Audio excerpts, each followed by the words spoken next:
মুর্শিদাবাদে ভয়াবহ রেল দুর্ঘটনা। পুলকারে ট্রেনের ধাক্কায় মৃত্যু একাধিক শিশুসহ 5 জনের। গেটম্যানের গাফিলতিতেই এত বড় দুর্ঘটনা।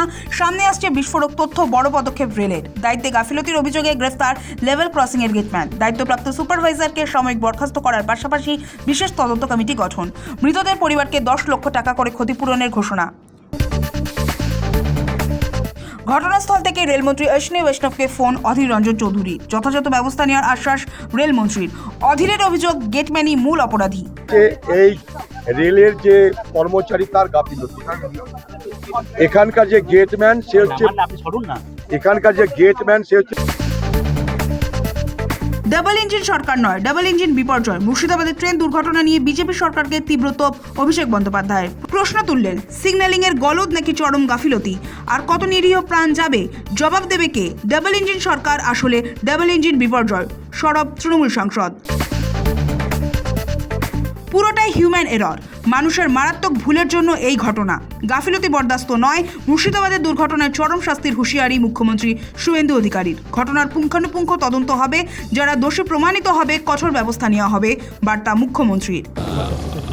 এটা একদম কমপ্লিটলি হিউম্যান এরর, মানুষের ভুলের জন্য হয়েছে।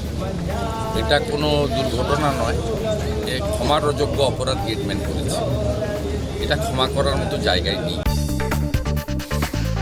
ঋতব্রত শিবিরে যোগ দিলেন তৃণমূল নেতা বিশ্বজিৎ দাস। আসল তৃণমূলের আরও শক্তি বাড়ালেন তাপস চট্টোপাধ্যায়ও। 21শে জুলাইয়ের কর্মসূচির আগে ঋতব্রত শিবিরের সাংগঠনিক শক্তি আরও বাড়ল। বিধানসভার শৈজাল কাণ্ডে স্বস্তিতে অভিষেক বন্দ্যোপাধ্যায়। 1 মাসের রক্ষা কবচ দিল কলকাতা হাইকোর্ট। ফলে আপাতত এই মামলায় অভিষেকের বিরুদ্ধে কোনো কঠোর পদক্ষেপ নিতে পারবে না তদন্তকারী সংস্থা। অর্গান ফেলিওর হওয়ার আশঙ্কা। অনশনের 20 দিন হলেও অবস্থানে অনড় সোনাম ওয়াংচুক।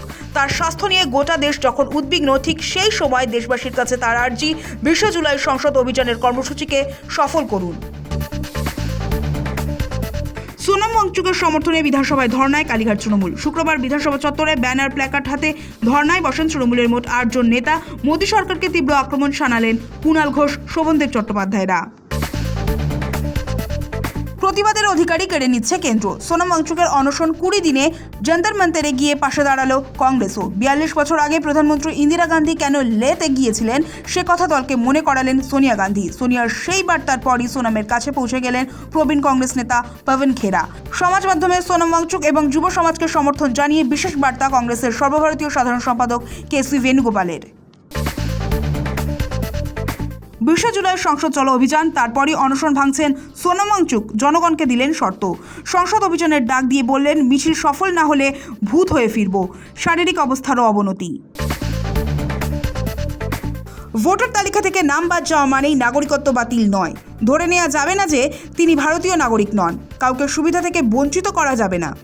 শুক্রবার এক মামলায় ফের স্পষ্ট করল সুপ্রিম কোর্ট।